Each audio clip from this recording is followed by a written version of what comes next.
So much to talk about. So let's begin this morning with the breakup of the year. And listen, I know you're used to me reporting on entertainment news. No, I am not talking about a celebrity couple here. Well, kind of in a way. I guess that's true. They are both very public. So it appears the bromance between Donald Trump and Elon Musk is over after a series of posts by both on social media yesterday. All right. And we're learning more this morning that aides were working behind the scenes trying to broker some sort of peace between the two.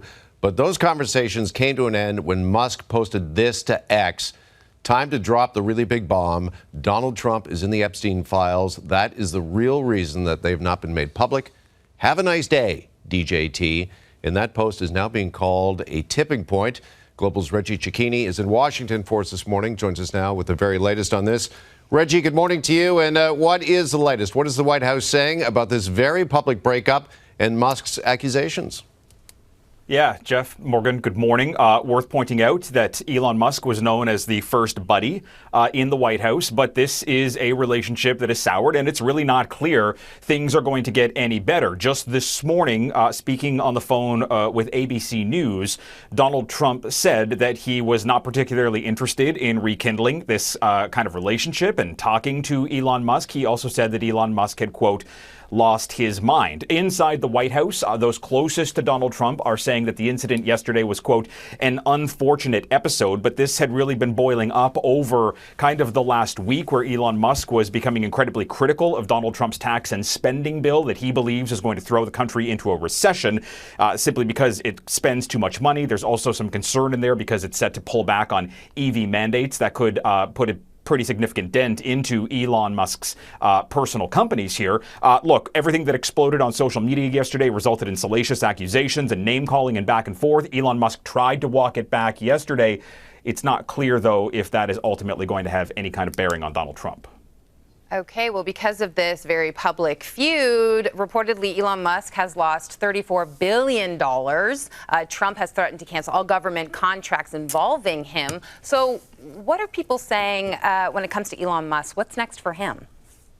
Right. I mean, look, canceling contracts with any of Elon's companies would be huge. In the last 2 decades, the U.S. has kind of spent $40 billion in backing all of these different organizations that Elon Musk runs. He's really built his empire on the back of the American taxpayer. Something like NASA alone has spent $15 billion. And we heard kind of during the fighting yesterday that Elon Musk said, look, you want to cancel my contracts? Fine. I'm going to start decommissioning the Dragon. Obviously, a key component to get NASA astronauts up to the space station. And if he were to take that apart, it could result in the United States being more reliant on Russia to use its program to get people to and from. Late last night, Elon Musk walked that back. The question here is going to become what is ultimately going to happen. Elon Musk has a lot of money. There's a lot of people who support him, and he has a very large megaphone. Will he be able to kind of pull people over to his side if this feud escalates and we ultimately don't kind of get a pairing of these two back together? All right, just quickly, Reggie, a lot of people are calling this a bit of a turning point in Trump's second term, that people are maybe ready to call out the president and his use of the DOJ against political enemies, also calling for an investigation into Musk and his finances and why he was granted so much power with Doge. Are we expecting to hear from officials and lawmakers later today, maybe from both sides of the aisle?